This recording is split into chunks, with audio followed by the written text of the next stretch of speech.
বহুদিন ধরে ঘুরতে যাওয়া হচ্ছিল না, তাই ভাবছিলাম একটু ঘুরতেই যেতে পারলে ভালো হতো। তারপর আমরা দুটো বন্ধু যাচ্ছি, কিন্তু ফেসবুকে কদিন ধরে দেখছিলাম রাশিয়ান চা প্রচুর ভাইরাল হয়েছে, প্রচুর রাশিয়ান চা তো প্রচুর ভাইরাল হয়েছে। তারপরে হাওড়া উমকুড়াটিতেই রাশিয়ান চাটা ভাইরাল হয়েছে, তা ভাবছিলাম যাই একটু ওখানে ভিডিও করা হয়ে যাবে, চায়ের দোকানটাও দেখে আসা হবে। তারপর যাচ্ছি, তা দেখো চায়ের দোকানের সামনে আসলাম, কত ভিড়টা দেখো। তারপর আমরা উমকুড়াটি বাস স্টপের উপরেই কিন্তু চায়ের দোকানটা। তারপর ওখানে বাইকটা একটু এগিয়ে রাখলাম, সাইড করে রেখে দেখো ঢুকছি, দেখো কত ভিড়, সব ইউটিউবার ওখানে দেখছিলাম, সব ইউটিউবার ওখানে ভিডিও টিডিও করছিল। তারপর আমরা গেলাম, গিয়ে 2 কাপ চা নিলাম ওনার কাছ থেকে, 2 কাপ চা দিল। চাটা খেয়ে ওনার সঙ্গে কিছু কথা বলছিলাম, বেশ ভালো, আমাদের সঙ্গে বেশ খোলামেলাভাবে কথা বলছিল। কিন্তু অনেক ইউটিউবাররা আছে না, কথা বলতে চায় না। তারপর আমরা ওখান থেকে ফের বাড়ির উদ্দেশ্যে রওনা হলাম।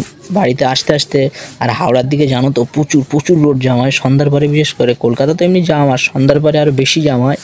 তারপর আমরা ফের ওখান থেকে আস্তে আস্তে মা ফেলাবার উপরে ভালো লাগছিলো, তাই ভাবছিলাম একটু ভিডিও করি একটা। তারপর ওইখানটা ভিডিও করছিলাম, ভিডিওতে করে দেখো ভালো লাগছে না বলো এটা।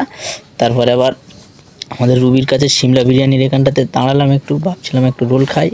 তারপর আবার ওইখানটায় দাঁড়িয়ে 2টো রোল নিলাম, 2টো রোল নিয়ে রোল খাচ্ছি।